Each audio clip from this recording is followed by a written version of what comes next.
নমস্কাৰ প্ৰিয় বন্ধু বান্ধৱীসকল। আজি 5 জুন বিশ্ব পৰিৱেশ দিৱস। তাৰে কাৰ্যসূচী শুভাৰম্ভ কৰিছে আমাৰ কাৰ্যালয়ত ৰক্ষক কেম্প্ৰায়ে।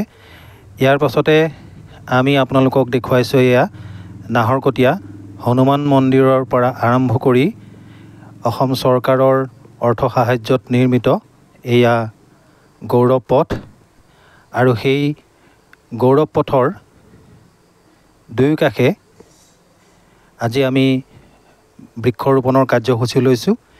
ইয়াত পথ নিৰ্মাণৰ পাছতে দুইফালে ফুটপাথ, নলাৰ ব্যৱস্থা কৰা হৈছে, আৰু এয়া লাইটৰ ব্যৱস্থা কৰাৰ লগতে আমাৰ বিভাগৰ কৰ্মচাৰীসকলে ইয়াত গছপুলি ৰোপণৰ কাৰণে সাজু হৈছে। আৰু আমি প্ৰত্যেকেই আজি এই গৌৰৱ পথৰ দুয়োকাষে দোকানৰ আগে আগে গছপুলি ৰোৱাৰ ব্যৱস্থা কৰিছোঁ। আৰু আমি আশা কৰিছোঁ আমাৰ যিসকল ইয়াত দোকানী আছে তেওঁলোকেও ইয়াত সহযোগ কৰিব। এয়া আমাৰ কনিষ্ঠ অভিযন্তা শ্ৰীযুত নিত্যানন্দ গগৈদেৱৰ তত্ত্বাৱধানত, আৰু লগতে আছে আমাৰ শ্ৰীযুত প্ৰাঞ্জল সোণোৱালদেৱ। আমাৰ বৃক্ষৰোপণৰ কাৰ্যসূচী এয়া আৰম্ভ হৈছে, বৃক্ষৰোপণ কৰা হৈছে। এয়া নাহৰকটীয়াৰ দৈনিক বজাৰ গৌৰৱ পথ। আজি বৃহস্পতিবাৰে যিহেতু বন্ধ, গতিকে আমাৰ এই কামখিনি কৰাত সুবিধা হৈছে।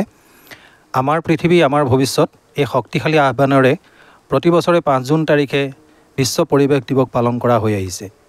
আৰু এই 2025 চনৰ আজিৰ দিনটোৰ মূল বিষয়বস্তু হৈছে এক প্লাষ্টিক মুক্ত পৃথিৱীৰ বাবে আমি একগোট হ'ম।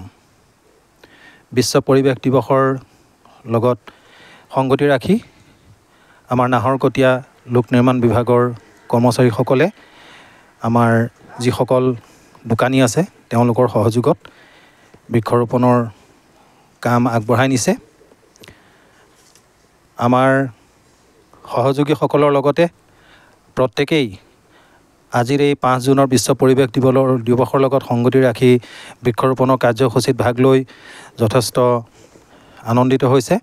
আমি তেওঁলোকক কৈছোঁ যে এই পুলিটো ৰোৱাৰ পাছত যদি কেনেবাকৈ পুলিটো মৰেও তেন্তে যেন আপোনালোকেই সেইখিনি প্ৰতিপাল কৰে, বেলেগ এটা পুলি ৰুই দিয়ে, আৰু তেওঁলোকেও তাত সহমত পোষণ কৰিছে।